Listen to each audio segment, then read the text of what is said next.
hecho para que los creadores idearan un juego aún más sangriento. Doom. 1993 expandiría un mundo virtual que estaba listo para explotar. Doom comenzó con la tecnología. La idea era crear un motor que fuese mucho más genial que Wolfenstein, que tuviese pisos y techos de varios niveles y diferencias de iluminación. En Doom eras un infante espacial que quedó atrapado en el infierno y básicamente luchabas con monstruos y todo tipo de enemigos ocultos.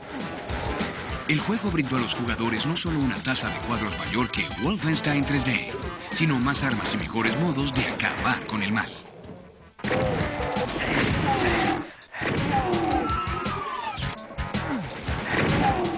Si destruyes a alguien y este solo cae, eso es muy débil, pero si lo haces volar en pedazos de carne que llegan a las paredes, eso es mejor, mientras no sea demasiado. Deseaban hacer los juegos que querían jugar y ni siquiera sabían cuáles eran, pues nadie los había inventado, pero sabían que querían algo diferente a Mario.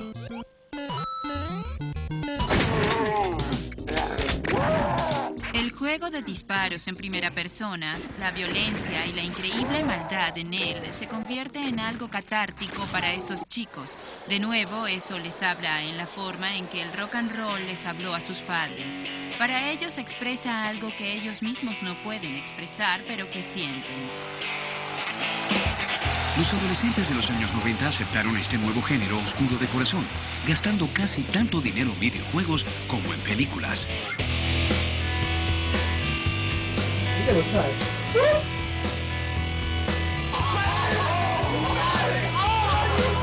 Una especie de homenaje a Nirvana y lo que Nirvana le hizo al mundo de la música. Esos primeros juegos de disparos y lo que ocurría en el mundo del PC en los tempranos años 90 tenía ese tipo de espíritu y energía. Realmente fue una especie de rock punk rebelde, de heavy metal, ese gran gruñido desde el subsuelo que no se había escuchado antes. Fue una línea divisoria. Las personas en un lado no lo entendían. No solo no lo entendían, pensaban que era malo. Pensaban que llevaría al fin de la sociedad decente. Puedes ver a Doom como el mayor juego de la generación X. Solo piensa en su nombre. Doom, condena. Es uno de los conceptos más cínicos de la historia.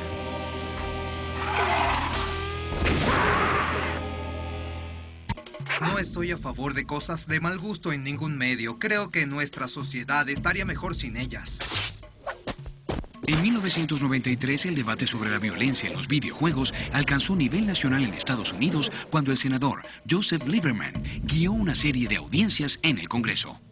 The real fear is that there are vulnerable children out there who will be personally affected by these games and begin to think about acting them out. I hope you walk away with one thought today, that if you don't do something about it, we will. Bajo presión gubernamental, la industria lanzó el Comité de Clasificación de Aplicaciones de Entretenimiento en el otoño de 1994. Este comité apareció y dijo, esto es necesario porque los padres alegan que solo por el hecho de ser un videojuego no significa que el pequeño Jimmy deba jugarlo.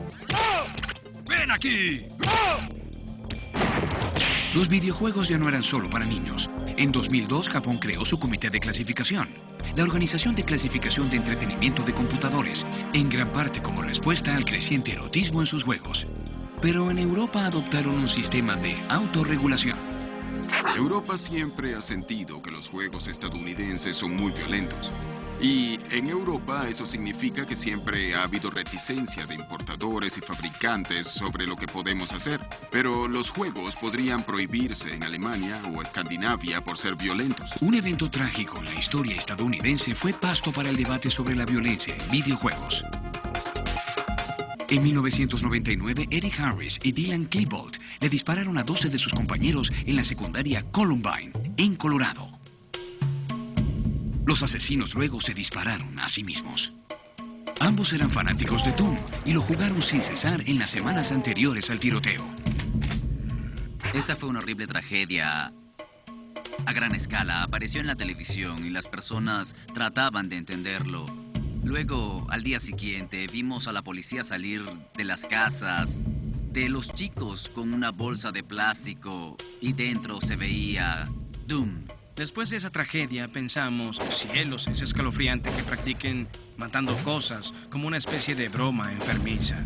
Así que después de aquellos hechos, las personas combinaron el temor a los juegos con el temor a Columbine y de pronto hubo un pánico generalizado. Encontraron un modo de desensibilizarse que no tenía nada que ver con los videojuegos.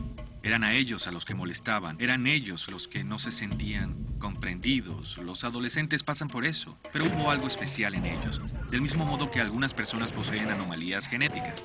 En esa época, ellos pudieron haber sacado de los estantes un gran número de juegos violentos. Quizá utilizaron Doom porque era el mayor y más conocido. Incluso personas que eran activistas de los derechos civiles en los años 60 piensan que este juego es horrible en lugar de verlo como un increíble flujo de expresión. Tal vez sea violento y colérico, pero quizá debamos prestar atención a lo que eso nos dice sobre nuestra cultura en lugar de asumir que es algún tipo de cosa maligna. Los padres ven a un chico en su computador matando cosas una y otra vez sin entender el tipo de juego mental que se desarrolla adentro. Ellos solo ven esa representación física y se asustan.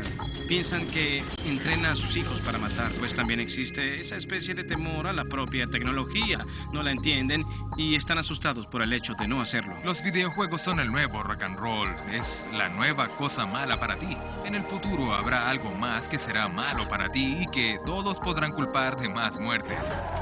Doom no fue el último juego de disparos en primera persona en crear conmoción. En los años venideros, juegos controversiales aparecieron en todo el mundo.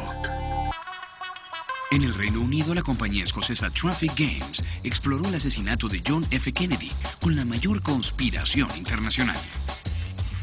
En 2004, Traffic lanzó un juego llamado JFK Reloaded, una simulación de los eventos que rodearon la muerte de John F. Kennedy. Con ese juego quisimos crear una oportunidad única para que las personas experimentaran el asesinato, pero desde el punto de vista de Lee Harvey Oswald. Los creadores del juego estudiaron la Comisión Warren, modelando el juego por 10 meses antes de lanzarlo en línea.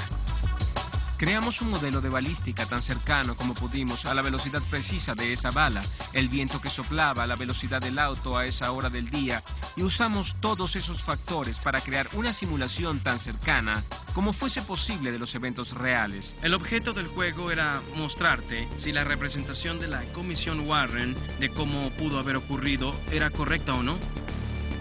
Pero en realidad es un juego para dispararle a Kennedy en la cabeza.